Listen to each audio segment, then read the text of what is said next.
Acute pancreatitis is a very painful condition that is most likely not going to show up in a clinic, but more often in the emergency room.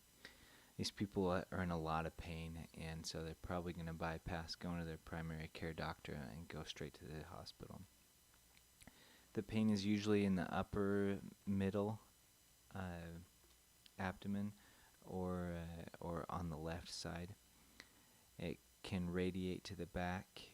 A lot of these people have nausea and vomiting. Some have fever, and almost all of them have exacerbation of these symptoms when they try and eat something. So on the physical exam, they might have hypo or hypertension. So you can have hypotension because some of these are associated with a lot of bleeding or possibly movement of fluid into the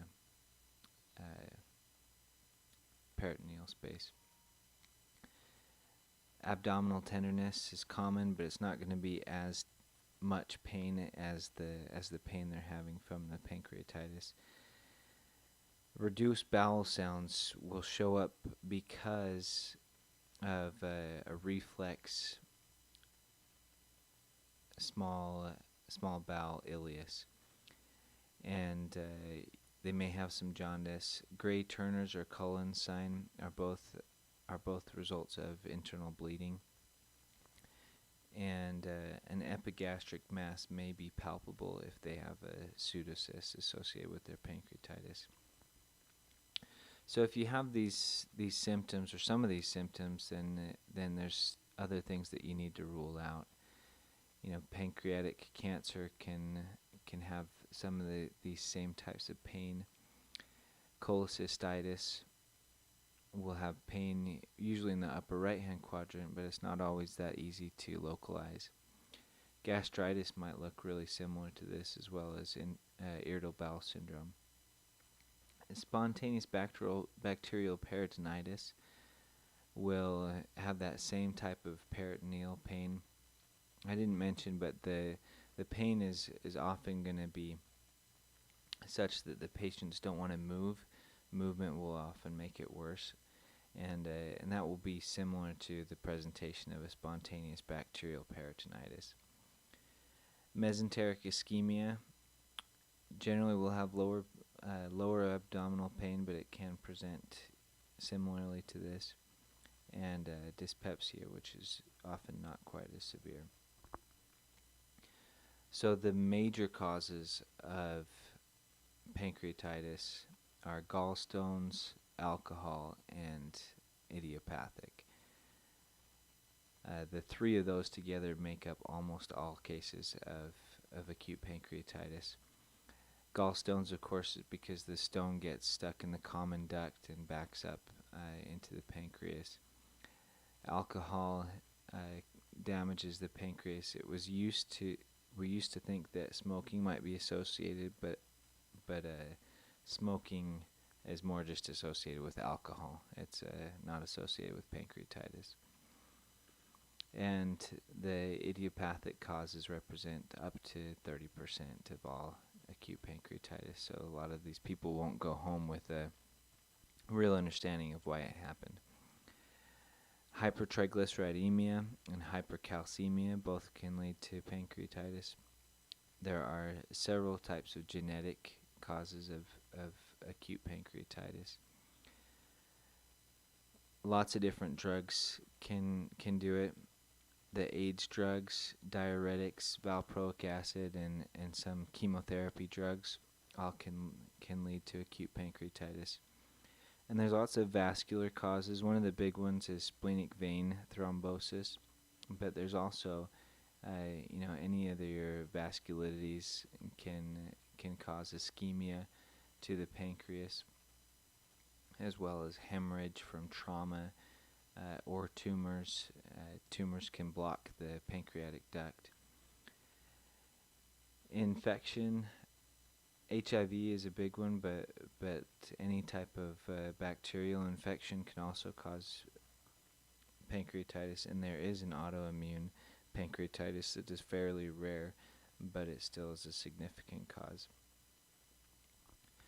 So if we are suspicious of pancreatitis, amylase and lipase tests are the two big tests that we'll want to order.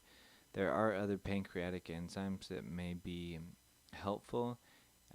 Your acute phase reactant or your acute phase proteins like C-reactive protein and others may help to contribute to the diagnosis, but really the amylase and lipase are the big ones. Some things might show up on chest film. You may be doing a chest film to rule out other causes. I won't go into the signs that you can see on chest film. The CT scan is really the major diagnostic tool or imaging tool used for pancreatitis. Abdominal ultrasound can help to rule out other causes, for example, just plain cholecystitis. And it can also be used to identify pancreatitis, but that's dependent on how good the ultrasound tech might be. MRI is gaining ground in use for acute pancreatitis, and MRCP is one, and ERCP are both used when gallstones are suspected as the cause. So how do you help these people? The major thing is to help them not to die from the effects of fluid imbalances. There can be a lot of fluid accumulation around the pancreas, and these people will need fluid replacement, or else they can get hypovolemic, and they can get acute tubular necrosis as well as mesenteric ischemia.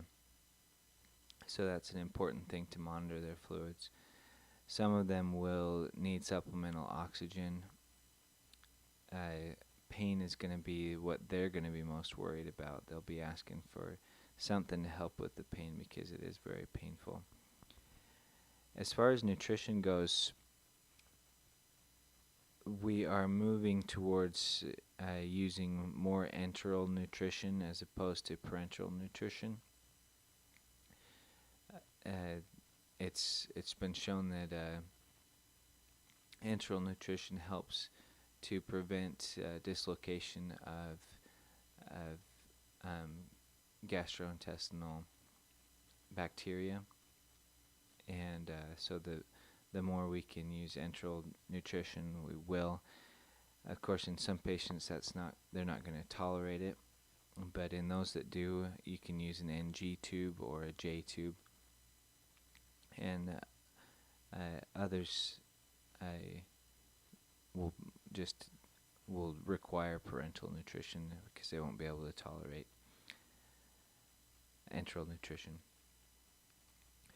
Antibiotics, prophylactic antibiotics are most often used.